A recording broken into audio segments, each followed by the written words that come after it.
Welcome back to my channel और happy Republic Day. और आज हम पढ़ने वाले हैं रेंज ऑफ मोशन के बारे में। रेंज ऑफ मोशन क्या होता है? कोई भी मोशन आप अपनी बॉडी के अंदर कर रहे हैं, फॉर एग्जांपल अगर नेक का ही कर रहे हैं तो ये कितनी रेंज है, ठीक है। इसको आप डॉक्यूमेंट करने के लिए, लिखने के लिए एक क्वांटिटी निकालेंगे ना कि ये इतनी रेंज यहाँ तक जा रहा है, या ये अगर मैं नेक का फ्लेक्शन कर रही हूँ तो ये रेंज कितनी है, ठीक है। इसी को कहते हैं रेंज ऑफ मोशन, ठीक है। अब यहाँ पर अगर आपके पास कोई पेशेंट आए, पहले इंपॉर्टेंस समझते हैं चैप्टर की। इंपॉर्टेंस क्या है? अगर आपके पास कोई पेशेंट आया, ठीक है, तो अब वो किस तरीके की एक्सरसाइज करनी है, कौन सी रेंज ऑफ मोशन की उसकी कमी है, वो सारी चीजें हमें कलेक्टिवली देखनी होगी, ठीक है। अगर जैसे सपोज मैं पेशेंट हूँ और आप थेरेपिस्ट हो, मैं आपके पास पेशेंट बन के आई हूँ और मेरे जो है ना, मैं जब अपनी नी एल्बो को फ्लेक्स कर रही हूँ, फ्लेक्शन मतलब इस तरीके से मोड़ रही हूँ, तो मुझे पेन आ रहा है, बहुत ज्यादा पेन आ रहा है। तो आप क्या करोगे एज अ थेरेपिस्ट? आप मेरी एल्बो को पकड़ोगे, यहाँ से रिस्ट को पकड़ोगे और पैसिवली, पैसिवली मतलब कि जब आप करोगे, मैं तो पेशेंट हूं, मैं कुछ नहीं कर रही अपनी तरफ से, आप खुद पकड़ोगे और मुझे इस एल्बो को मूव करोगे, तो ये हो गया पैसिवली, ठीक है। एक्टिवली क्या होता है कि मैं as a patient I, but आप मुझसे बोल रहे हो कि एल्बो को फ्लेक्स करो, तो मैंने आपको करके दिखा दिया, एल्बो फ्लेक्स कर दी, शोल्डर को ऊपर फ्लेक्स कर दिया, तो वो सारी चीजें मैं अपने आप कर रही हूँ, मैं एक्टिवली पार्टिसिपेट कर रही हूँ और अपने आप कर रही हूँ। अब तीसरी चीज क्या आई कि आपने देखा कि मेरी जो मसल्स है वो काफी वीक हो गई हैं, मैं उठा तो पा रही हूँ बट मुझे थोड़ी सी असिस्टेंस की, आपके असिस्टेंस की, एज अ थेरेपिस्ट आपके असिस्टेंस की मुझे जरूरत पड़ रही है। तो यहाँ पर जो है ये हमारी तीसरी तरीके की रेंज ऑफ मोशन की हो गई, एक्टिव असिस्टेड एक्सरसाइज, ठीक है। यहाँ पर आप थोड़ा सा असिस्टेंस दे रहे हो लेकिन मैं भी एक्टिवली पार्टिसिपेट कर रही हूँ, ठीक है। तो ये होती है हमारे तीन टाइप्स की रेंज ऑफ मोशन की एक्सरसाइजेस, ठीक है। पहली होती है passive, second one is active, third active assisted, ठीक है। मैं खुद भी कर पा रही हूँ बट आपको थोड़ा सा असिस्टेंस देने की जरूरत पड़ रही है। तो पैसिव क्या होता है? विद इन का साइन होता है ये इस तरीके से, ठीक है। यहाँ पर ऊपर की तरफ थोड़ा सा ऐसे स्ट्रेट लाइन ड्रॉ कर देना, इसका मतलब होता है विद, ठीक है। तो with in unrestricted range by external force. External force क्या है? जो आप थेरेपिस्ट, एज अ थेरेपिस्ट मुझे फोर्स दे रहे हो, एक्सटर्नल फोर्स दे रहे हो, जब मैं पूरी तरीके से अपने हाथ को मूव नहीं कर पा रही हूँ तो आपने एक एक्सटर्नल फोर्स लगाई ना मेरे हाथ पर और एक अनरिस्ट्रिक्टेड मोशन में लेकर आई रेंज के अंदर, ठीक है। यहाँ पर कोई रिस्ट्रिक्शन नहीं आ रहा, पेनफुल रेंज नहीं है ये मेरी, तो आपने एक एक्सटर्नल फोर्स लगाई और मेरे हाथ को मूव किया, तो this was a passive range of motion exercise. अब सेकंड वन है एक्टिव। इसके अंदर क्या होगा कि रेंज जो है वो तो अनरिस्ट्रिक्टेड रहेगी, ऐसा नहीं कि पेन हो रहा है और उसको पेनफुल रेंज के अंदर आप करते जा रहे हो करते जा रहे हो, नहीं, वो अनरिस्ट्रिक्टेड रेंज रहेगी, ठीक है। यहाँ पे पेन नहीं है, किसी तरीके से क्लोथिंग वगैरह कुछ उसको रिस्ट्रिक्ट नहीं कर रही है, कोई बॉडी रिस्ट्रिक्शन नहीं है, ठीक है। तो वो पेशेंट अपने आप कर रहा है, मैं पेशेंट हूँ तो अब मैं अपने आप अपनी अनरिस्ट्रिक्टेड रेंज के अंदर लेकर के जा रही हूँ एक्टिवली, ठीक है। ये हो गई आपकी active range of motion. Third one is active assisted, जहां पर कि आप असिस्टेंस दोगे उसको किसी भी तरीके से, या तो मैकेनिकली किसी मशीन के थ्रू दे दीजिए या फिर मैनुअली आप खुद असिस्टेंस दे दो मुझे कि मेरा हाथ ऊपर की तरफ उठाना है, तो थोड़ा सा असिस्टेंस आपने लगाया, थोड़ा सा मैंने किया, तो वो असिस्टेड एक्टिव होगी, ठीक है।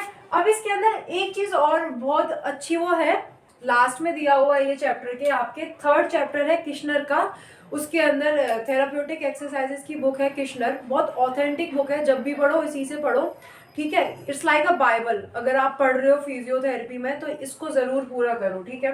तो ये है कॉन्टिन्यूअस पैसिव मोशन, ठीक है। इसका नाम ही बता रहा है कि पैसिव रेंज ऑफ मोशन की एक्सरसाइज से कुछ ना कुछ कनेक्शन है।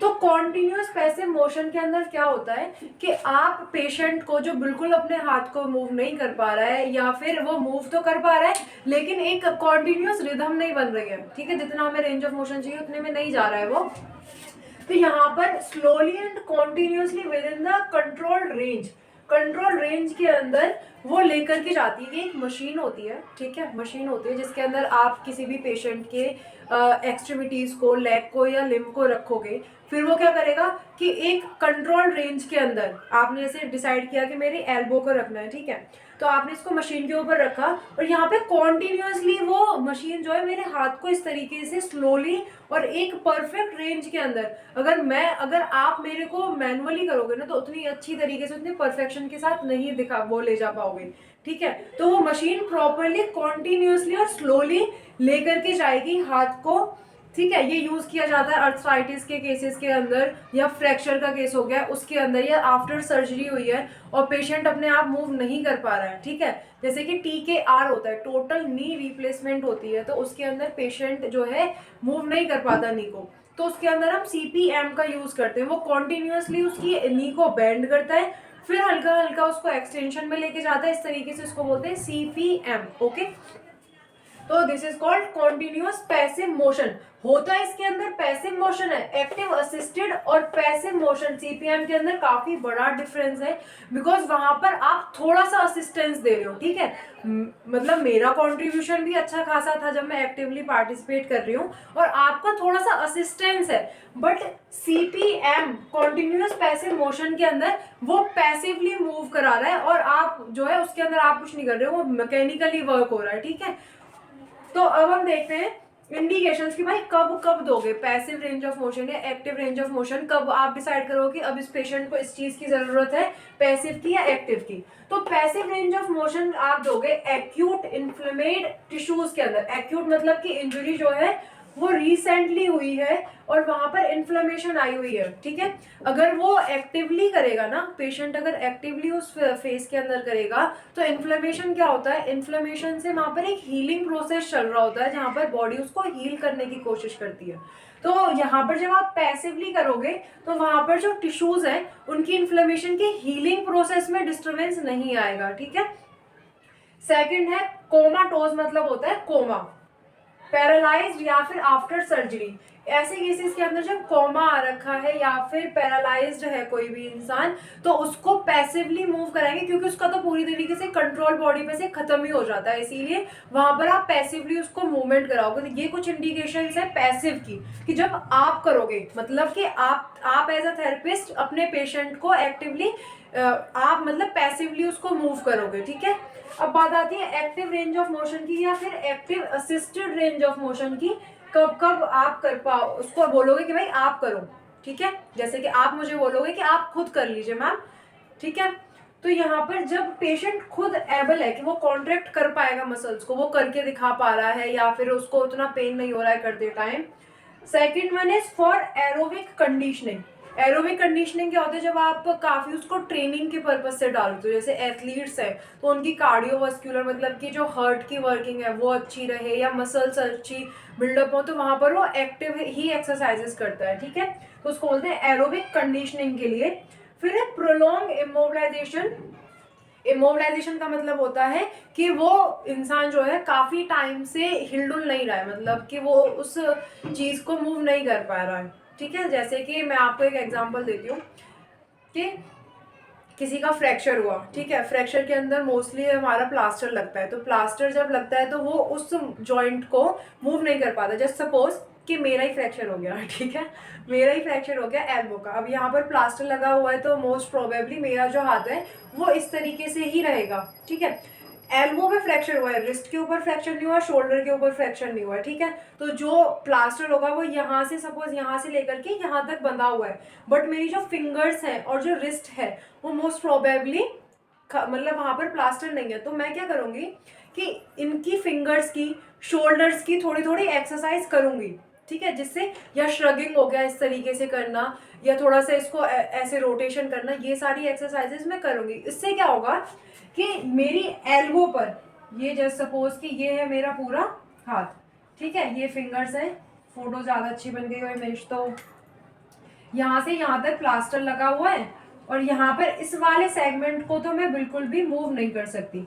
तो यहाँ पर जो मेरा शोल्डर है, अगर मैं इसको मूव कर रही हूँ और रिस्ट को मूव कर रही हूँ, तो जो ब्लड सप्लाई इस तरफ आ रही है वो तो इंक्रीज होगी ना, वो इंक्रीज होगी जो मसल की यहाँ पर शोल्डर पर, और रिस्ट की वजह से जो मसल्स हैं वो भी फंक्शनिंग रहेंगी। तो आफ्टर रिमूविंग ऑफ प्लास्टर मेरी जो थोड़ी सी कंडीशन यहाँ की मसल्स की और रिस्ट की मसल्स की होगी वो थोड़ी इंप्रूव रहेगी। ठीक है, तो ये हमारा प्रोलॉन्ग इमोबिलाइजेशन के लिए यूज होता है। Active range of motion for above and below parts. तो जैसे कि ये हमारा हो गया बिलो वाला पार्ट और ये हो गया हमारा अबव वाला पार्ट। ठीक है, और जो हमारा डैमेज पार्ट था वो थी एल्बो। ठीक है। तो यहाँ पर हमने इन दोनों को मोबिलाइज, यहाँ पर एक्टिव रेंज ऑफ मोशंस कराई, तो इसकी जो ब्लड सप्लाई है वो मेंटेन रहेगी। ठीक है, थोड़ी सी मतलब प्रॉपर तीनों जॉइंट्स को इमोबिलाइज करने से अच्छा है कि आप ये तो हिल ही नहीं सकता, शोल्डर और रिस्ट तो मूव हो सकती है, तो उसको लगातार मूव करते रहना है। ठीक है, तो ये थी indications of passive and active range of motion. तो अब हम देखेंगे गोल्स क्या होते हैं पैसिव रेंज ऑफ मोशन के और एक्टिव रेंज ऑफ मोशन के। पैसिव रेंज ऑफ मोशन को मतलब शॉर्ट फॉर्म में PROM भी लिख देते हैं। ठीक है, हर बार इतना लंबा लिखने की जरूरत नहीं है। तो इसके गोल्स क्या होते हैं, सबसे पहले ये आपका पेन को रिड्यूस कर देता है।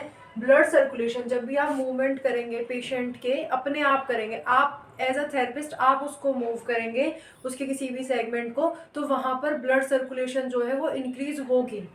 ठीक है, यहाँ पर जब आप एक्टिवली पैसिवली उसको मूव कर रहे हो उसके सेगमेंट को, तो सिर्फ ये नहीं काम होता कि आप उसको इस तरीके से एज अ थेरेपिस्ट उसके हाथ को मूव कर दो। उस टाइम आपको अपनी थोड़ी सी बुद्धि को और ओपन करके ये चीज़ देखनी होती है कि इससे फर्दर क्या चीज़ें मैं देख सकता हूँ। जैसे कि आपको डिटरमाइन करनी होगी कि उसकी लिमिटेशन क्या है और उसकी जॉइंट स्टेबिलिटी, मतलब जॉइंट कितना स्टेबल है। ठीक है, तो वो चीज़ आपको खुद देखनी पड़ेगी कि कितनी इसकी लिमिटेशन है, कहाँ पर इसकी किस रेंज में पेन आ रहा है, आफ्टर माय ट्रीटमेंट कितनी रेंज इसकी ओपन हो सकती है या कितनी होनी है। ठीक है, वो सारी चीज़ें भी आपको डिटरमाइन करनी होगी कि इस पेशेंट पे मुझे कितना काम और ज़्यादा करना है। ठीक है, तो उस टाइम आपको एज अ थेरेपिस्ट बहुत कुछ सोचना होगा और देखना होगा। ठीक है, फिर ये आपका जो है डिक्रीज, इसका मतलब है डिक्रीज और इसका मतलब है इंक्रीज। ठीक है, ऊपर की तरफ इंक्रीज, नीचे की तरफ डिक्रीज।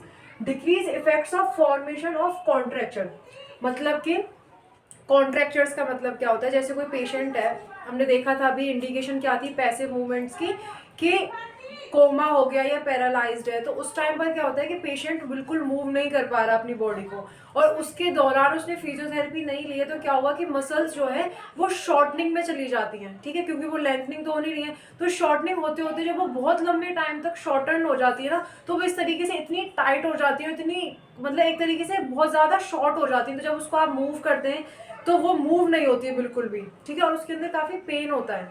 ठीक है, तो उसको बोलते हैं कॉन्ट्रैक्शंस। अगर आप उसको पैसिवली मूव करते रहोगे तो वहां पर वो कॉन्ट्रैक्शंस फॉर्म नहीं होंगे।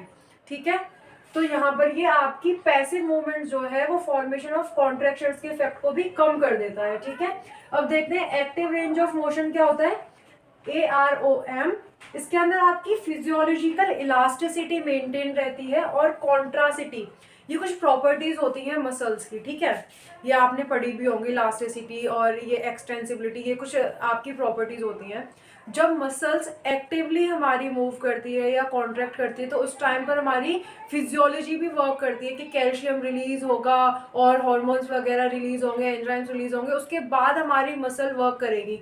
ठीक है, न्यूरोमस्कुलर जंक्शन के ऊपर वर्क करती है ना, तो पैसिव के अंदर तो ये वाला पूरा फिजियोलॉजी प्ले नहीं होती है, क्योंकि उसमें तो आप थेरेपिस्ट मूव करता है पैसिवली। ठीक है, लेकिन जब आप एक्टिवली मूव कर रहे हो तो वहां पर आपकी प्रॉपर जो ब्रेन से सिग्नल्स जाते हैं मोटर नर्व्स के थ्रू मसल्स के पास जाते हैं। ठीक है, मैं यहाँ पे दिखाती हूँ कि यहाँ पर आपका एक्टिव है, तो जब आपने एक्टिवली सोचा कि मुझे इस मसल को मूव करना है, तो पीछे से जितनी भी आपकी फिजियोलॉजी यहाँ से ब्रेन से जो सिग्नल्स रिलीज होने वो सारे रिलीज हुए होंगे ना, तो यहाँ पे जो आपकी मसल की इलास्टिसिटी है और कॉन्ट्रासिटी, मतलब उसको कॉन्ट्रैक्ट करने की जो उसकी प्रॉपर्टी है वो मेंटेन रहेगी जब आप AROM कर रहे हो। और increase of circulation, blood circulation को भी इंक्रीज करेगा वो, उसका ये मेन प्रिंसिपल यही होता है इसका, कि इसका गोल चाहे एक्टिव हो चाहे पैसिव हो, सर्कुलेशन ब्लड की इंक्रीज होगी ही होगी। अब यहाँ पर जो नेक्स्ट पॉइंट इंपॉर्टेंट है एक्टिव रेंज ऑफ मोशन का, वो है ये प्रिवेंट करता है आपका थ्रोम्बस फॉर्मेशन को। थ्रोम्बस फॉर्मेशन क्या होती है कि एक तरीके से क्लॉट होता है ना, वो बन जाए, जैसे कि आपका हार्ट अटैक्स आते हैं तो वहां पर क्या होता है वो थ्रोम्बस, मतलब एक गांठ फंस जाती है आपकी ब्लड वेसल्स के अंदर। अगर आप वहां पर उसको प्रॉपरली मूव करते रहोगे, एक्टिवली चलते रहोगे, फिरते रहोगे, एक्सरसाइजेस करते रहोगे, तो वो थ्रोम्बस फॉर्मेशन जो है वो नहीं होगी। ठीक है, वो मूव होता रहेगा, वहाँ पे ब्लड रुकेगा नहीं कहीं पर भी। ठीक है, तो ये था आपका थ्रोम्बस फॉर्मेशन को रोकता है AROM। अब देखते हैं प्रिकॉशंस और कॉन्ट्रा इंडिकेशंस क्या होता है, कि जब भी आप किसी भी पेशेंट को ये करा रहे हो तो आपको क्या क्या चीजें ध्यान में रखनी है और कब कब ये बिल्कुल भी नहीं कराना है, कॉन्ट्रा इंडिकेशन है वहां पर नहीं कराना। ठीक है, तो ये चीज़ें हैं जैसे मायोकार्डियल इन्फ्रैक्शन या कोरोनरी आर्टरी बाईपास सर्जरी। ये कुछ सर्जरी के नाम हैं जहाँ पर दिल की जो हर्ट होता है उससे रिलेटेड ये सर्जरीज हैं। प्रॉपर सर्जरीज अभी नहीं पता चलेगी, ठीक है, जब सर्जरी सब्जेक्ट आएगा उसके अंदर ये सर्जरीज आपको पढ़ाई जाएंगी। बट थोड़ा सा अगर बुक से पढ़ोगे ना तो थोड़ा सा इनका नाम दिमाग में होना चाहिए कि ये कहाँ की होती हैं, ठीक है। तो इसके नाम से समझ लो, मायो मतलब होता है मसल और कार्डियल मतलब हर्ट होता है, ठीक है। तो उससे रिलेटेड, ये हर्ट से रिलेटेड है। कोरोनरी मतलब अगेन एक आर्टरी होती है हर्ट के अंदर, उससे रिलेटेड एक सर्जरी होती है। तो यहाँ पर आपको ये जो एक्टिव रेंज ऑफ मोशन से ये काफ़ी कंट्रोल्ड वे में करानी होती है, बहुत सुपरविजन में, ठीक है। अपर लिम्स की करा दी, लोअर लिम्स की बहुत, लेकिन मॉनिटर करते रहना होता है, सिम्टम्स देखते रहना होता है उस पेशेंट के लगातार, ठीक है। ऐसा नहीं कि जो प्रोटोकॉल आप एक में यूज़ कर रहे हो वही सेम प्रोटोकॉल आप हर पेशेंट के अंदर यूज़ कर दो, ऐसा नहीं, ठीक है। अब साइंस ऑफ टू मच और मोशन, ठीक है, जिसकी वजह से कि पेन इंक्रीज हो जाएगा और इन्फ्लेमेशन मतलब कि वहां पर जो स्वेलिंग है वो इंक्रीज हो जाएगी। तो इसका मतलब ये है कि आप करा रहे हो, आपने देख लिया कि बस करानी है एक्सरसाइजेस पैसिवली एक्टिवली, तो उसके साइंस होंगे। अगर आपने बहुत ज़्यादा करा दी या फिर आपने मोशन बहुत ज़्यादा करा दिया, जितनी अनरिस्ट्रिक्टेड रेंज से ज़्यादा मोशन करा दिया, तो वहाँ पर पेशेंट का पेन इंक्रीज हो जाएगा, ठीक है। तो कुछ ये साइंस होंगे, उसको थक जाएगा बहुत जल्दी और इन्फ्लेमेशन इंक्रीज हो जाएगी और पूरा हीलिंग प्रोसेस वापस से आपका डिस्टर्ब हो जाएगा और उसका टाइम इंक्रीज हो जाएगा हीलिंग का। तो जितना फ़ायदा नहीं होगा उससे ज़्यादा नुकसान हो जाएगा उसको, ठीक है। Thank you so much for watching, ठीक है। थोड़ी सी लंबी वीडियो हो गई है बट आराम से देख लो, ठीक है, रहता है, ठीक है, थोड़ा समझ में आ गया होगा। Thank you so much for watching.